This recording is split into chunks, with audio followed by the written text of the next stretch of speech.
Pride and Prejudice, Chapter 6.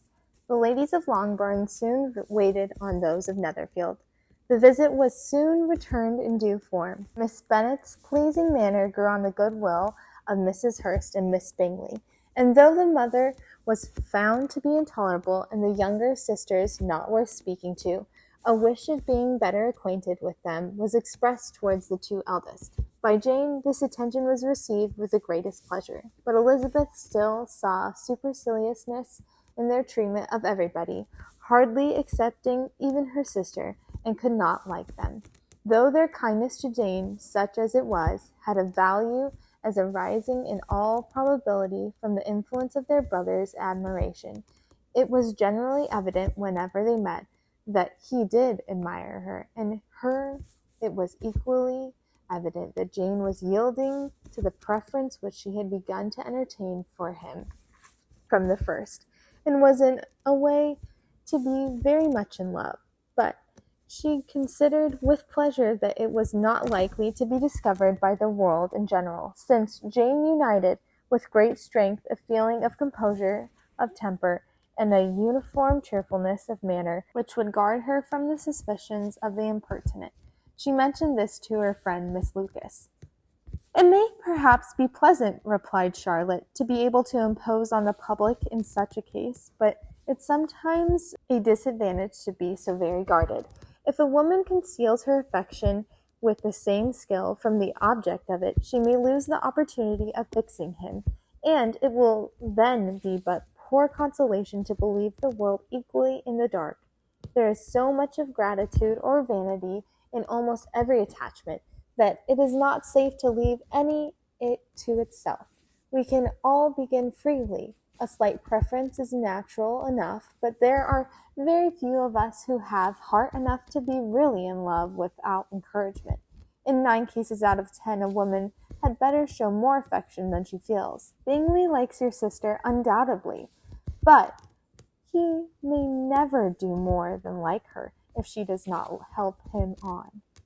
But she does help him on, as much as her nature will allow. If I can perceive her regard for him, he must be a simpleton indeed not to discover it too. Remember, Eliza, that he does not know Jane's disposition as you do. But if a woman is particular to a man and does not endeavor to conceal it, he must find it out. Perhaps he must, if he sees enough of her. But though Bingley and Jane meet tolerably often, it is never for many hours together, and as they always see each other in large mixed parties, it is impossible that every moment should be employed in conversing together. Jane should therefore make the most of every half hour in which she can command his attention. Where she is secure of him, there will be more leisure for falling in love as much as she chooses. "Your plan is a good one," replied Elizabeth, "where nothing is in question but the desire of meeting well married. And if I were determined to get a rich husband, or any husband, I dare say I should adopt it. But these are not Jane's feelings. She is not acting by design. As yet she cannot even be certain of the degree of her own regard, nor of its reasonableness. She has known him only a fortnight. She has danced 4 times with him at Meryton. She saw him one morning at his house, and has since dined with him in company 4 times. This is not quite enough to make her understand his character. Not as you represent it. Had she merely dined with him, she might only have discovered whether he had a good appetite. But you must remember that 4 evenings have also been spent together, and 4 evenings may do a great deal. Yes, these 4 evenings have enabled them to ascertain that they both like Vinton better than commerce. But with respect to any other leading characteristic, I do not imagine that much has been unfolded." "Well," said Charlotte, "I wish Jane success with all my heart, and if she were married to him tomorrow, I should think she has as good a chance of happiness as if she were to be studying his character for a 12th-month. Happiness in marriage is entirely a matter of chance. If the dispositions of the parties are ever so well known to each other, or ever so similar beforehand, it does not advance their felicity in the least.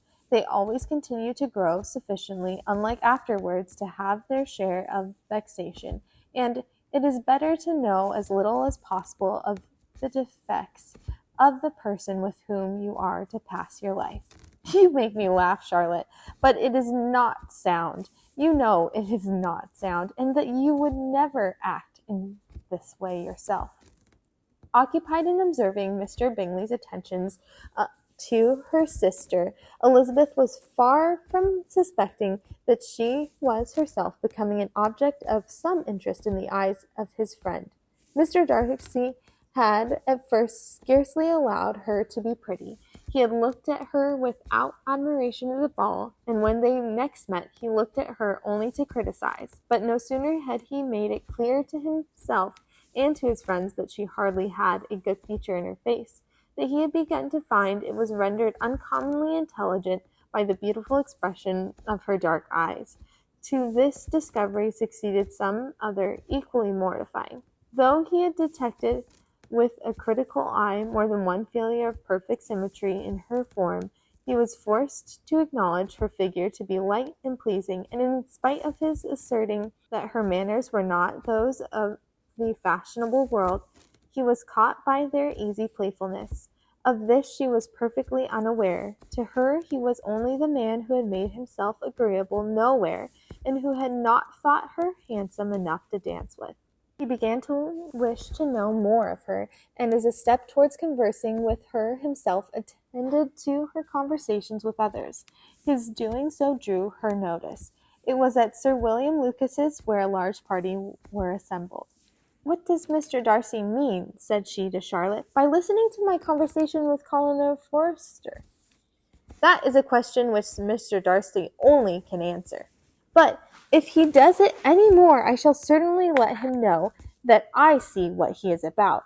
He has a very satirical eye, and if I do not begin by being impertinent myself, I shall soon grow afraid of him." On his approaching them soon afterwards, though without seeming to have any intention of speaking, Miss Lucas defied her friend to mention such a subject to him, which immediately provoking Elizabeth to do it, she turned to him and said, "Did you not think, Mr. Darcy, that I expressed myself uncommonly well